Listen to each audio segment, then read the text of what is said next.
Welcome back, everybody, to another Two Tamers Talk. Got my guy Jeff with me finally. I've been loving all of these combinations that we've been doing of different people, different takes. Obviously, Basil's insight is too good with where he's at playing and everything. But sometimes you just got to go back to the OG, to the right? OGs. We're here. This is what the fans really want. Episode 88. We're still doing it, man. Yeah. I love it.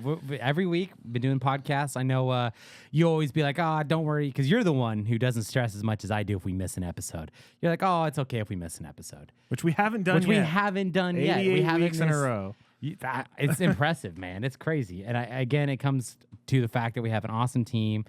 Your schedule's so easy to work with everybody, right? So, and also huge shout out to the fans, man. Yeah, like we keep growing. It's funny. I'll look away for a couple days, and I'll come back and I'll be like, "How many subscribers did we gain?" Like, you guys are awesome. Fans are great. Yeah, thank you so much. Another milestone that we hit that I didn't even realize I was uploading the last batch of deck profiles. Yeah. We crossed 300 videos. It doesn't seem like it, It doesn't to you. No, yeah, it's true. You've been editing them all. You've probably seems like we've done more since you've had to listen to them. No, but it's crazy when you think back. You're like 300, and then you go back and look, and you're like, we have done 300. Yeah. You think about what format did we start in? We had to start, I think, back in. We started before BT-10. Somewhere in the 8-9. It was around EX1. Yeah, somewhere in there. It was around EX1, and I want to say we didn't shoot Alphamon not because we didn't start the channel. So it was either right after that or right before that. But I can't remember. But it was just such, oh my goodness. Somewhere in there. Well, yeah, because I remember we did, it had to be around then. It was like because EX1 it was to BT-8. It was somewhere definitely in there. after you pulled the Ghost Omni. We didn't have the channel then yet. You're so right, that was you're BT6. right. But yeah. No, so it's been quite the ride. So thanks for joining us along the way. And we hope to have more good content moving forward. I'm excited. This has been a blast. The channel has been in a great place, but Digimon has been in a great place too. Yeah. I mean, so the reviews have been in on Digimon Liberator. Yep. People are loving it on the platforms. It's going nuts. So, maybe I was wrong about what fans want as far as Digimon content. It doesn't always have to be an animated series. But, I still think we need a good game. So, I'm gonna hold firm on that. And especially now that we've had these awesome storylines made of Digimon Seekers and now the Digimon Liberator storyline. I mean, this is just video game material left and right. All they have to do is, give us some form of something. So I trust that Bandai will try to capitalize on that, but we'll see. But yeah, I'm excited to play with those cards. I think they come out September 13th, I believe. I've just been excited because as a long-time Digimon fan, right? When you would find a new Digimon when you were a kid, before Digimon Wiki, before all the fandom websites, for all the club pages, whatever, you watched the episode. And you had the monster of the week reveal a new Digimon, or you'd watch, a new Digivolution into something you didn't expect. But now it's like, hey, Digimon Twitter dropped this new Digimon design. And it's like, it seems like, I don't know, the past month, 2 months, it's been a new design at like once a week. That's been dropping. Yeah. I mean, we've gotten some cool Digimon New Century stuff with some cool Chinese mythological kind of inspiration. Yeah, they're getting their own whole kind of line of alt arts and stuff based on those. Yeah, and it's nice as the card game's introducing those. So we're kind of maybe stepping away from everybody getting tired of Greymons all the time, even though Greymons haven't been topping, right? Yep. You know what I'm saying? But like, so we're getting all sorts of unique designs, and I really like this new Impmon line that they're showing off. There's no cards yet. I don't think I know the names. Yeah. Even if they did drop, I don't think I would have remembered. But it's like a punk rock metal version of Growlmon and Megidramon, and some people were upset how it was like a copycat. But when they originally designed Digimon Tamers, they intended Impmon to be the main partner, not Guilmon. Then they shifted over because they wanted that more kind of dinosaur approach. And then, so those two have always had close relations with like the way the line works. And I don't think this is just straight up copying. Not only that, that's how Digimon is. Black or Greymon, War Greymon, right? There's always similarities between the different lines, right? That carry over. And I really like it. Again, I'm just happy with how Digimon's coming. To think that, I get to be an adult loving this franchise, knowing that I still am getting new Digimon, you know what I'm saying? So, but eventually I'm going to read Digimon Liberator. I'm very interested in it. Very excited about the starter deck cards. Very excited about the EX7 cards we've been getting. Yeah. I'm all in on that deck. I'm going to be, I guess, a mono green player afterwards. It's got birds, right? It's got birds. It's got a bunch of cool designs. It's got good keywords that I really like. Vortex, yeah. Overclock. Well, Overclock, I think, is the yellow. Playing Leopardmon, when I played that heavily, it really got me motivated to be able to control the board better. Yeah. Being able to suspend opponents' bodies, because sometimes the best way to get rid of a body is just attack it. Yeah. Right, obviously there's ways to prevent that, and there's that's what green does best, though. But that's or sometimes you can just suspend a body and get out of the way, so you can finish the game if they have a blocker. So I've been really enjoying all that. Very much looking forward to the Vortex Warriors and stuff like that. And eventually I'm gonna read Digimon Liberators, but I'm the type of dude that I like to let a bunch of chapters build up. Yeah, I'm the same way. And then I okay, hey, today quiet day. I'm in the mindset. Let's dive in and read this. So yeah. Very much excited. Let us know in the comments if there's a specific Digimon story that you would like made into a game, or if there's like a new design that you've seen recently that you're like, wow, I can't wait to get a card of that or have that in a new game or something. I saw a teaser from the EX7 stuff with both of the Toy Agumons. Isn't that cool with the 3 Musketeers? Yeah, there's some kind of spoiler for the level 6 or 7. Yeah, I think they said it was Jupitermon? Something like that, because the bunch of the tools that are on his arms are in the shot in the background of the Toy Agumons or something. I don't know. I think it's because we don't have all the Olympus 12. I think it's Jupitermon. And then that also, like, are we going to get Junomon? Are we going to get all those other little Digimon that we haven't gotten from the Olympus 12? So it's a good time to be a Digimon fan. If you're like me and you spend way too long reading articles on the Digimon Wiki and you're clicking every link and you're jumping into all the different subspecies, and finally you can just have a nice binder like we like to make. We do. That we can just flip through and be like, wow, look at all these Digimon that I get to have represented. I get to play with. That I get to play with, exactly. Yeah. So I'm very excited. It's a good time to be a Digimon fan. It really is. It is. And I think that right now I think a lot of people are excited about the new IP.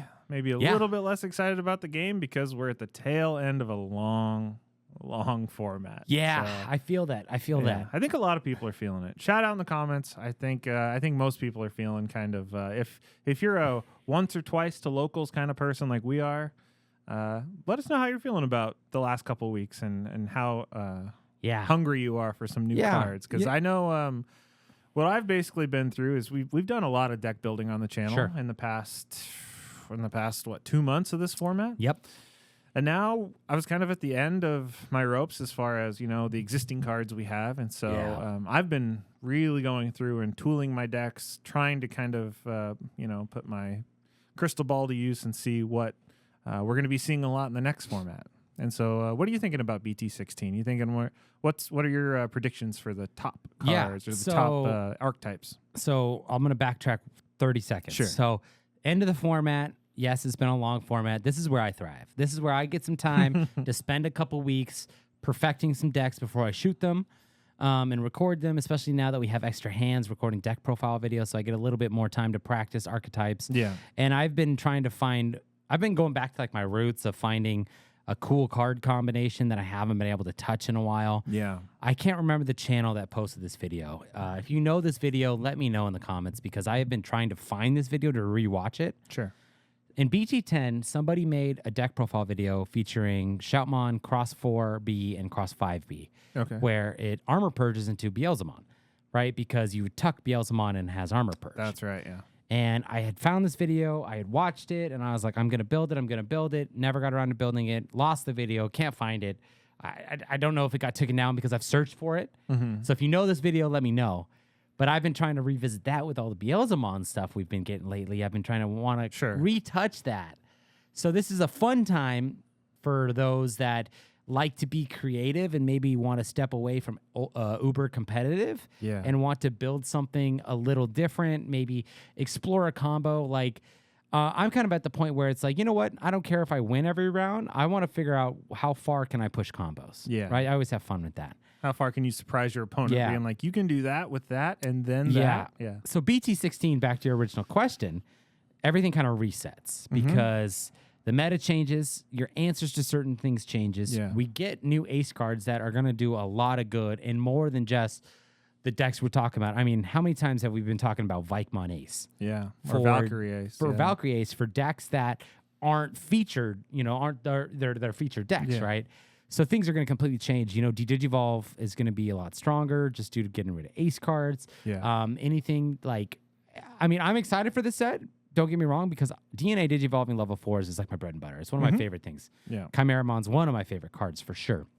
So BT-16 is going to be a fun set, but I think what's going to be like, it's hard to know, right? Yeah. Because ratios are going to be so interesting. And ratios get tighter in every set. They get tighter in every set. What you're going to focus on changes with the player, the personality, whatever, right? Like you could just do, like I'm very much excited for the Sylphimon, Valkyrymon line because I like the Hawkmon stuff and the DNA of that with the Gatomon. It's going to be a lot of fun.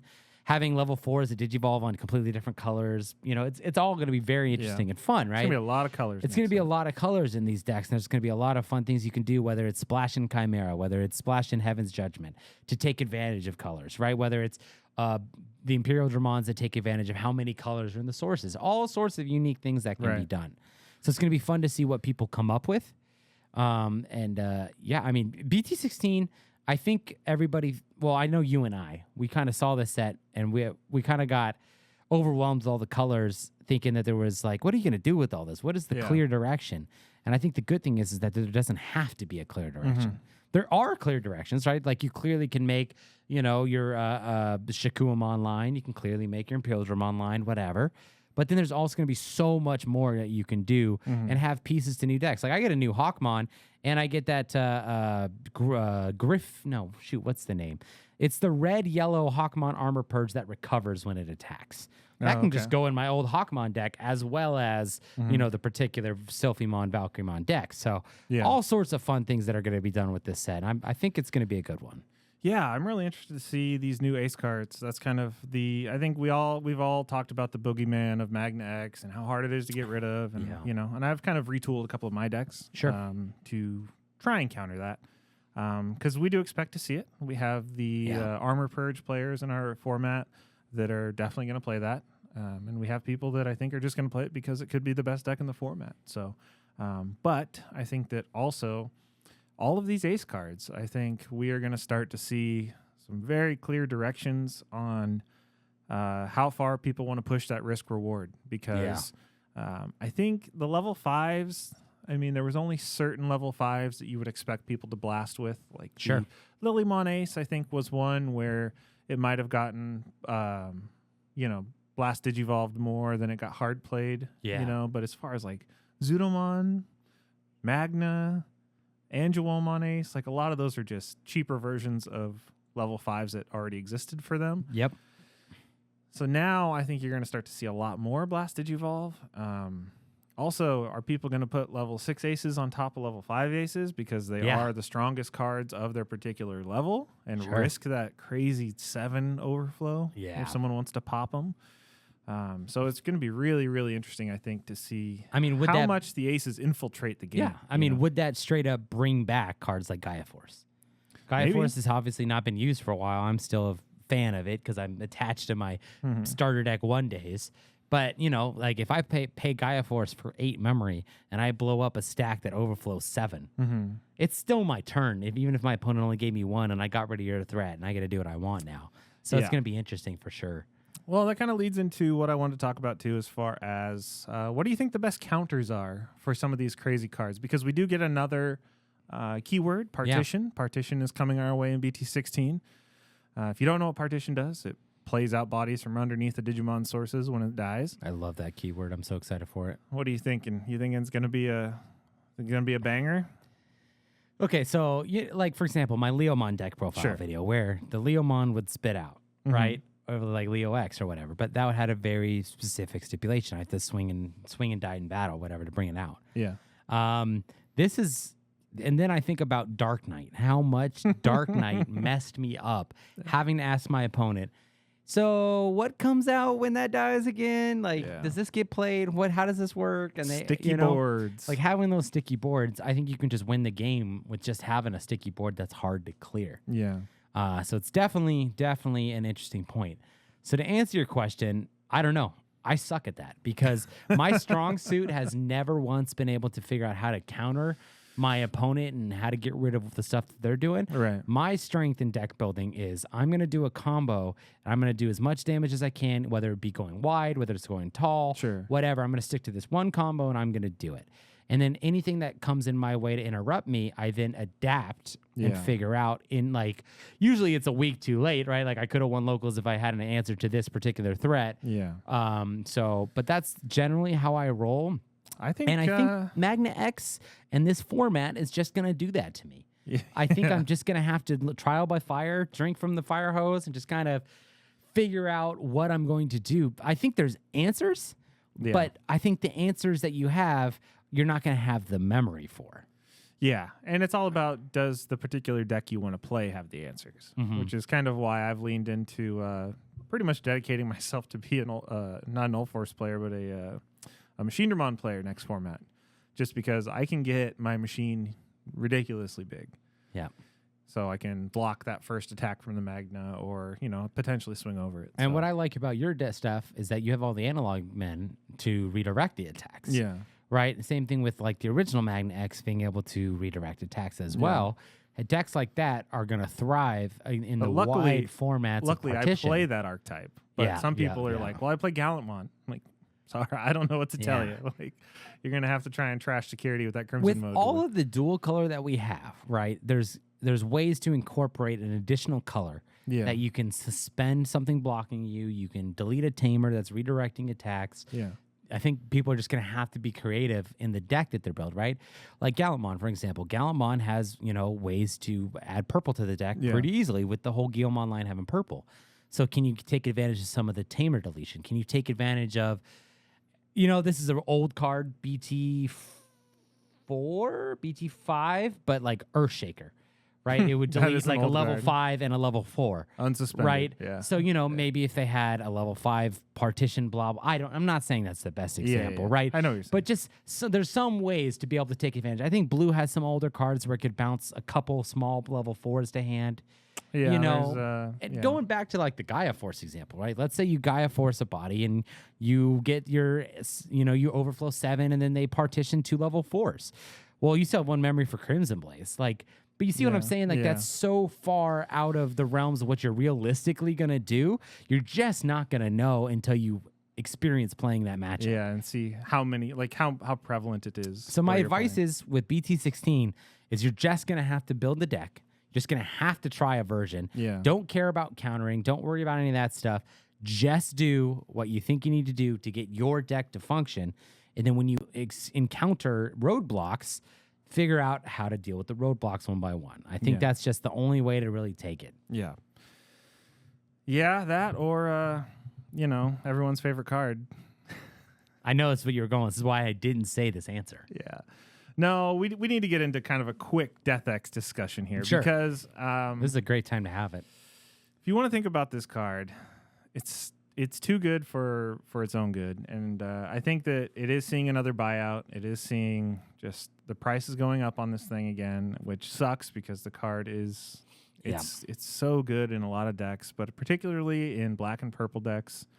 And I know everyone's like, oh, you guys have some. I have 3. I only own 3 DeathX. I own more DeathXs than you. But I just move them between decks because in this format, coming up, I think more than ever, and I know that we've had Commandramon formats, we've had, this last one was a good armor format, but next format, I think DeathX is going to be, I think that Bandai maybe might have intended to not limit it because it is a counter for these crazy strong level 6 ace cards. Yeah. Because I know one of my strategies in my decks is going to be to bait out that level 6 by attacking with a level 3 or whatever. Sure, you want to Garudamon or you want to, Valkyriemon Ace and try and wipe my board. Well, you just set up you just made my DeathX 4 memory cheaper. I mean, now that the cat's out of the bag of where you were going with this conversation when you asked me how to counter this, I can say DeathX is the best answer. Yeah. Right? Because D-Digivolution is an awesome way to get rid of ace cards because generally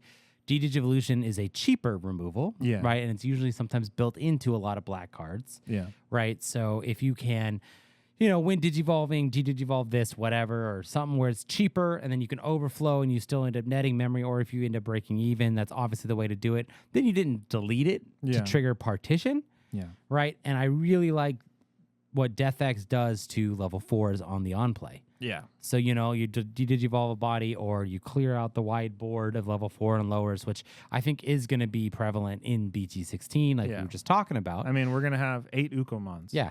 So. And your opponent's going to almost ask to be DeathX with how every deck is going to play a lot of Tamers. Yeah. I mean, watching the evolution of this game where you went from the meta decks in BT1, you played 0 Tamers. Yeah. To now where you're playing at least 8, it seems, right? Obviously, that evolution is good for the game. It increases the combos, the depth of the game, but you're going to be asked to be DeathX. You're going to be asked to, you know, I'm going to play this for super cheap, clear your board. It's going to be devastating. You're going to have to do something about it. And then not only that, once you figure out how to deal with the first one, I'll play another. Yeah. So then how many do you play in each deck? Does it become now a card game where you build a 47 card game or 47 card deck with 3 DeathXs, just so you always see it enough and you have answers and you can do the second DeathX when you need to? And this is a conversation we've been having since BT9. Yes. You know, and it's just with the introduction of the aces, that's the only reason I thought to bring it up again, because I know it's always a hot button topic. It causes a little bit of controversy because it is a hard card for new players to get. It's one you can't, like, even the boxes of X Record, I'm pretty sure cost more than BT1 now. They are just through the roof because people need those cards. And I don't blame them. The card is amazing. It ups your win percentage probably in the double digits, I would imagine, if you have it in your deck, especially if you can digivolve with it. Yeah.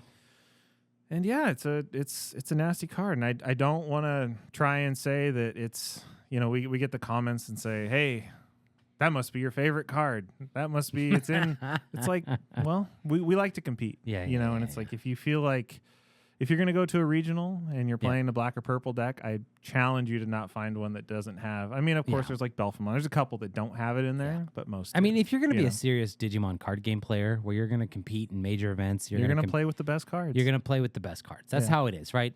And if you are dedicated to being the best at Digimon, you're going to own at least 2 copies of DeathX. Yeah. I don't care what artwork it is, right? You're going to get a second job. You're going to figure out what you have to do. You're going to sell one of your dumb hobbies. Get a second job, right? I'm sorry. Like, I don't want to be that guy. I'm really not. I'm really trying to be sensitive to those that can't afford, you know. But if you're trying to be competitive, you got to pick up some DeathXs. Yeah, and any card. Any card Obviously, game is that way. If you're being casual and you're okay going to locals and you just want to play with your favorite Digimon line, or you just want to do some fun combos, and you're not necessarily obsessed with being 4-0 every locals, and you're not obsessed with being undefeated in Ultimate Cups, then you're okay not buying DeathXs. And honestly, people like that I generally enjoy more anyways. Because we share a love of our favorite franchise and we're enjoying the game, we're enjoying fun combos. And you know, and then sometimes it's fun when I don't have to worry about DeathX playing against, when I can just play a fun deck and just know that it's just 2 people having fun back and forth.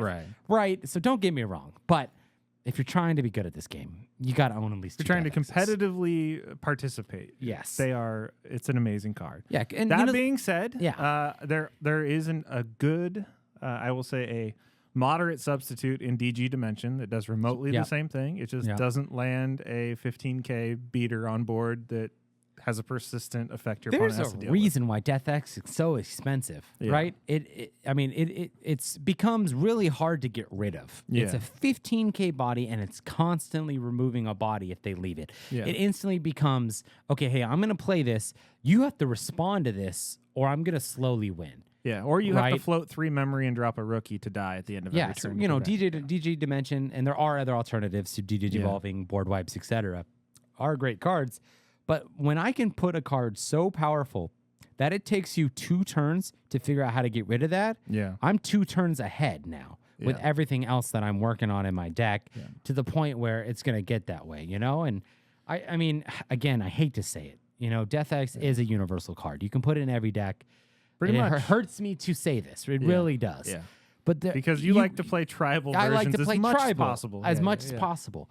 But you really can play a 48 card deck and put in 2 DeathXs. You should be just fine. You should be just fine. You know, and then you have answers to things. You know, it is a pretty universal card where the play cost is going to be reduced. Yeah. Especially the way people play these days. So, or even if you just put 1 in. If you can have one. If you can have one, you can have one. Yeah. You know, like, I don't know. It's tough. I get it. Trust me. I get where everybody's coming from. Good news is we have a reprint coming. There is another printing of DeathX coming in LM2, I believe. And ideally, this is the perfect situation for people. hopefully it's easy to get. I Hopefully, don't know what yeah. the distribution is going to be or what the artwork looks great. I've seen it. It's textured. It's foiled. It's going to be fantastic. And I hope that it opens up a whole new generation of players to get this card. Just so everyone can relate a little bit more and we don't have such a huge gap between new players and people that have had the card for over a year. Yeah, I mean, I feel that way. To me, I'd rather have everybody be able to be included, be able to play this card game. Yeah. And sometimes losing sucks. Yeah. Especially when you're like, man, if I had a DeathX, I could have done this. But I can't afford a DeathX. Which is why we put them in our decks. The when we do deck LM profiles. yeah, we want our decks to win yeah. most of the time. Yeah. You know? And that's why you and I really like the RB sets because they did reprint cards that were necessary for certain people that maybe people were priced out of. And I hope the same thing happens with this LM DeathX where people have access to these cards to be able to take advantage and use them. Yeah, absolutely. So that's our DeathX rant. So my advice for the next format is DeathX/DG Dimension. Yeah. If you're playing black, and Effect Floodgates. I think Effect Floodgates are going to be insane. I think so I think too. they continue to get better. They're going to stop that partition. They're going to stop Fortitude. They're going to stop a lot of things that you're going to see upcoming in this format. So yeah, that's it. And then after BT-16, so we have a short format. Yeah. Real short. We have, so I think it comes out May 24th, and then June 28th, we have EX6. Well, the good news about EX sets is that they generally aren't a full format. It's where, you're completely building new stuff. But the last EX set was kind of like that. They tend to put one whole piece of jank in there and then little pieces for other jank We'll stuff. see what happens, but I'm very much looking forward to this whole set. I mean, it kind of feels like they could have done a better job balancing. Maybe they're having some distribution issues. Maybe they're just kind of waiting for certain timelines. I feel like they're doing a cram job right now. They're trying to get everything in so we get that April 2025 realignment. Yeah. Focused. Or maybe they just didn't, maybe they purposely didn't want us to have an uber long format with Magna X. Yeah. Or maybe they just want a Demon Lords in for the next regional. In-person regional. That's cool with me, man. That's going to be really fun. I have Demon Lords and Diaboromon in the EX set. So I'm really excited about that. There's I think some it'll be really fun stuff. We have been getting some EX7 reveals that have been pretty crazy. We're not going to dive into specific cards yet, but I did want to talk about some of the archetypes that we're getting support for because this set is all over the place. Yeah, it's fun in a good way. I like it. I think so. This might be the most expansive EX set we've seen in a while. Where it's very versatile. Where it feels like sometimes you get 3 things in an EX set, 2 things, whatever, with some pieces here and there. This feels like every card has something good. So let's talk about them. Let's talk about the first one. Yeah. Dobrik. Yes. Tons of dragons in this set. Tons of red dragons. Tons of earth dragons. And you have a new volcanic Dramon. Yeah. There's all kinds of cool stuff. Great inheritables. A lot of DP. Yep. Dobrik's going to get huge. We haven't seen a new Dobrik yet. This is shot on Tuesday. Yep. So I don't know if we're going to see another Dobrik, but... Or if those are just make Dragon Links better. Yeah. Dragon Links was a fun deck that unfortunately I did not get the chance to play just because I was working on a bunch of other decks at the time, but I still have all my pieces. I very much like that I'm sure you have a play set of Alt Art Hinas. I do. Oh, absolutely. Well, I think I just have one. I might have 2 because I was going to experiment with that Neosmon, but we'll see. We'll figure it out. So we have a lot of dragons. Yeah. And then we haven't seen the Mega yet, but... From the Pale Dramon and the Chris Pale Dramon, with the new keyword Frost Armor? Ice Suit. Ice Suit. Oh, I thought it was Frost Armor. It could to translation, whatever the translation is. It might not be Ice Suit when it hits North American translation, but it's not a ZZ Top Sharp Dressed Man reference. There you go. Rest in peace, one of those guys. But the other guy's still touring somehow, spinning that guitar by himself. But anyways, we're old. But yeah, so we've seen. We had a Snow Agumon too, I think, right? Yeah. I think we had the Snow, the Pale Dramon, and the level 5. And I definitely want to see some. Again, this kind of goes back to Hexablau being one of the Vortex Warriors. We're getting some Vortex Warriors stuff for the green, or as well. I don't think that Hexablau is going to have any keyword Vortex. I mean, he could very well. Don't get me wrong. Yeah. Or do I think he's going to have anything to do with the green deck? Yeah. But they're giving us some new love for Hexablau, hopefully. Dude. I mean, I could even go for a better Frost Velgramon. Some of the designs of the Ice Digimon are so cool to me. Like, I don't know, an Ice Devimon or a new Pangemon with this frozen armor keyword. We could have lots of fun with this, I like that they're bringing that back because it brings back a lot of the good feels to, like, when we met. Yeah. Like, remember it was like Lord Knight, Hexablau, and Nidhogg were like the 3 powerhouses that you would just run into and just be like, Playing against Hexablow. You're like, what is my answer to Hexablow? How do I get out of this situation? Don't promote. Yeah, yeah, you yeah. do not promote. You stay in the raising until you just let them go. And Hexablow is a top tier Digimon design. It's Yeah, a very really well designed card. And then we got the alt art and the memorial pack, and you're just like, yes. And then you couldn't use we've it. we've both tried to build that deck so many times to make it work, and you're just like, oh. You're like, oh man, the All Force from the BT-13 set is so much better than that card, and it still doesn't work. It's still hard to play competitively. Well, I mean, back then, source stripping was fun, and like you could get a lot more use out of it. So that's why I'm excited for a new keyword for this line to where let's give Hexablow a new identity. Yeah, this is like. Bandai can clearly see from survey results, from people on being vocal about certain things that they want back. We can give new identities to things. Yeah. And this is a good example of that, for sure. For sure. And then we have some new purple support. I know Jacob was really excited about this stuff. We have Lady DeathX. About time. Makes a token. That card's going to be worth $1 million based on the artwork and how creepy people are. Again, this goes back. It's the waifu tax. Again, this goes back to the fact that almost every Digimon that doesn't have X antibody can have an X antibody in theory. So we have, take all the number of Digimon that we have in the card game, multiply that by 2 for the X antibodies, and we have so many options, so many things that can be done. Give me Vidramon X antibody. Right? People. Like, just have some cool stuff. I want Justimon X antibody. Hey, we get Hagurumon next set, which I'm very excited. That is sick. He's got extra gears. Extra gears. But anyways, I digress. We're back to EX7. Lady DeathX. It looks really interesting. The card looks a lot of fun. And then Lilithmon X. Yeah. This card is going to be a problem. Yep. Jeff. Yep. This card already irritates me just based on the card text. You're looking at it and it's like delete another Digimon to prevent it from not being deleted. But it's another one of those, they're just power creeping this protection to be if it were to leave the battle area. So you can delete another Digimon to prevent that. So you can delete your own Digimon. You're playing purple, so that's fine because everything you get the advantage of it. Everything in purple wants to be deleted. So cool. Yeah, could you delete the token you made with Lady X? Probably. Yeah. Yeah. Right. I would imagine. Right. Yeah. You just delete another Digimon. So that's crazy. Awesome. Yeah. No. So you pretty much the only way to get rid of Lilith, from what I've seen, is you probably either DP minus it or de-digivolve it. Sure. I'm sure there's that niche like Arrestradramon Bagra stuff you could do to it, but until they give us another form of removal, that card looks really sticky. Yep. So I guess we'll see. I know we'll have a deck profile from good old Jacob for that. So he's been waiting for. I know he's X so excited for sure. So excited. And then of course the elephant in the room with the X7 is all the 3 Musk stuff. Yeah, so, I had not seen this coming at all. This is crazy. Yeah, we'll have a full breakdown here in the next week or so of all the 3 Musk cards when we get them. But we've seen the Magna, we've seen Gundramon, and we've seen Beals. Yep. And the Beal Star is an ace, and the others are non as of right now. But it's kind of nice getting a red Deputymon. The Toy Agumons are fun. It's going to be interesting what color base you use for like your eggs and stuff like that. Yeah, and then what the options are going to be, because the options look like they have you tuck them into the sources. Yeah. And do a bunch of unique stuff like that. So that's always something that I think is like options with inheritables. Yeah, it's going to be a refreshing thing. And also, are those options only going to be able to be used on 3 Musketeers? What happens if there's just a red option that says security attack +1 as an inheritable? You pay 2 memory, tuck it underneath. I have no idea what's happening, right? Yeah, Don't get me wrong. How it works. And just give anybody you want a permanent lightning joust instead of paying the memory for the event or the option and only having it for that one time. Yeah.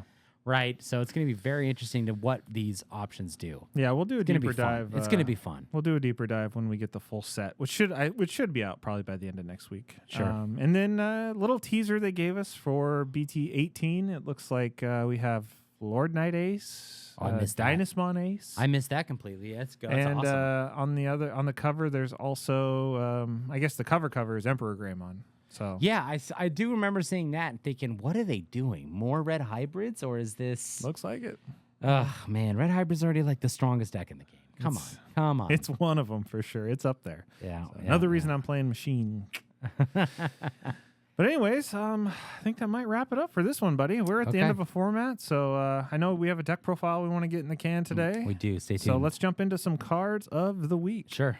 You go first. All right. So this is actually a perfect card that I thought about before we recorded this episode, and Sure. in the process of recording this episode, In the as shower, we've been guys. talking, He thought about it in the shower. Had to bring they got to it up. pay extra to think Yeah, about there to you know what go. I think in the Yeah, shower. go for it. Anyways, so as we've been talking about this episode, we've kind of had a theme of LM sets, reprint sets, strong level 7s. Yeah. And not only that, just older cards that are finding new ways to be used and abused. And my card of the week is Omnimon's Wort. Oh, okay. Especially so if for those of you who have been seeing the Mega Zoo decks going around with the Dark Masters and the level 5s and all of the Omnimons, I've been playing that for the past couple weeks. I have refined my list. The video for the deck profile is either out or about to be out. Forgive me in advance for not knowing for sure. Based on how proactive I am. Yep, we'll see. Well, it's not necessarily your fault. We do have a recording schedule with previously made videos, but Omnimon's Wort, I was testing it out back in my first Ace Mega Zoo deck with Purple Metal Garurumon and Black War Gray, and as soon as I was able to realize that I can Zwart out these level 6s with powerful effects, and like they didn't really have on plays back then. It was more just like I set up a big blocker, set up strong level 6s. Now I'm playing bodies with on plays like level 6s. Yeah. You know, like taking advantage. Obviously, Mega Gargo doesn't have a on play, Right. but Ebon Wallmon does. You know, black and purple, right? Those are strong cards. So it's going to be interesting to see if Omnimon's Wort retains its staying power and its use in these types of decks in the future, or if there's going to be a new version that is going to do something similar, maybe a little bit different. Sure. But I'm really liking Omnimon's Wort, and I want to know in the comments, what's your favorite artwork on Omnimon's Wort? Yeah. And lot of did you know, I know we seem to teach people this all the time. If you don't know this, BT5, before we had textures, we had mosaic arts. That's right. We can put them together. Yeah. So I remember I showed Basil this, and it blew his mind a couple weeks ago. Yeah. We're flipping really? through the binder, and I'm just like, he's like, this Shoutmon is sick. And I was like, yeah, it goes with that Blitz Omni. And he's like, what do you bam. mean? And I was like, oh, no, he put them together. And he's like, that's all. And I was like, yeah, they did that for that entire set. Like, that's why we have so many alt arts of Blitz Omni and Zwart and Shoutmon and all that stuff. So, and that's really why, cool like, mosaics. when I played the Shoutmon deck in BT5, I used that Blitz Omni, not because it's my favorite, because that's the one that goes with it. Yeah, they right. go You were able together. to like It's really sync that up, and I like it when you get multiple versions of alt arts. You know, to have that freedom to choose. So Yeah. it was a And good set, man. And then they gave us textures, and we're like, forget about the Yeah. mosaics. Bye bye. Yeah. Yep. My card of the week is going to be ST6, 15 or 16, whatever the black one was. Tai Kamiya. Great choice. I have been playing with this card. I was looking at upgrading or just modifying Machine Dramon for this Magna X card coming. Yeah. Try to I'm figure like, out how to okay. do something about it. So I was analyzing it, and I was like, what deck do I play the most where I can block and attack? Machine was an obvious choice. Yeah. Because it's the most toolboxy. It's literally a machine and of you know tools. that deck well. Yeah. And so I was looking at this, and I was going through because, you know, the easy answer is Analog Man and Marvin Jackson, right? I was like, I don't want to play Marvin's. It doesn't give me any DP. Yeah, I get jamming, whatever, blah, blah, blah, blah, blah. And then I was going through this list, and I was like, man, this tie looks really good in this deck. Yeah. Because a lot of things you do in Machine, you want to cycle cards, but the bigger the deck gets and the more support it gets, the harder your ratios get, the less cyborgs you have room to put in. Yeah. And almost the more that you want to do away from the inheritables of the level 5s, and that if you can delegate that to Tamers and then add something different for the inheritables. So any chance you can to get more DP and draw cards in the deck just seems great. And the analog men are great, but being reliant on them for the memory gain at the beginning of every turn when you only play like 14 or 15 cyborgs that you kind of need to digivolve sometimes is pretty rough. So that's an added especially with Supreme Connection, you want to be at 3, so you want to be able to play the Supreme Connection and do something else on your turn rather than just be a one turn pony and just Supreme Connection. Okay, pass it to yours. You know, because choking your machine opponent at 1 is a very good strategy. But yeah, being able to redirect, suspend, gain 2K, and draw a card is really good in Machine. So that's going to be in my deck list for sure moving into BT-17. So make sure you stay tuned for that list. I have a couple updates. I'm not sure if I'm going to switch away from the Espimon and jump into the Guru X or not. Or what my level 3 ratios are going to be in that. So I have a lot of testing to do. I'm excited to see it. I always love X antibodies just because of the fact that you can digivolve on raising and draw an extra card. You know what I'm saying? And this one makes a token too if you're not in the raising area, which is really interesting. Decoy black, no level. So how much that's going to come up or how much it's just going to create another DeathX play cost reduction for my opponent, I don't know. So I guess we'll see. And I will say this, Bandai, it's time. We are officially at the point where we have more than one thing making tokens. It is time to start giving us tokens and booster packs. Yeah, or I think so. Or I don't know. Figure out a way to give us an official token because I love that about Magic when you get official tokens. Yeah. Right, we got the Fujitsumon, we got the gear for Haguru, I forget the name, whatever Lady Devimon, we got the Diaboromon token. We need some. We have the Goldramon tokens, the Amon of the Crimson Flame, the Umon of the blue thing, blue fire guy. Yeah, there's tokens for a lot of stuff, and it seems like they're just giving us more and more and more and more. So if we're gonna be a token game, Bandai, give us more printable tokens. Give us the goods. Yep. All right. Well, that's going to do it for this week, buddy. Thank you for joining me. Maybe we'll see you next week. Maybe we won't see me next week. I don't know. Who knows? Who knows? All right. We'll see you guys next week. And see you then.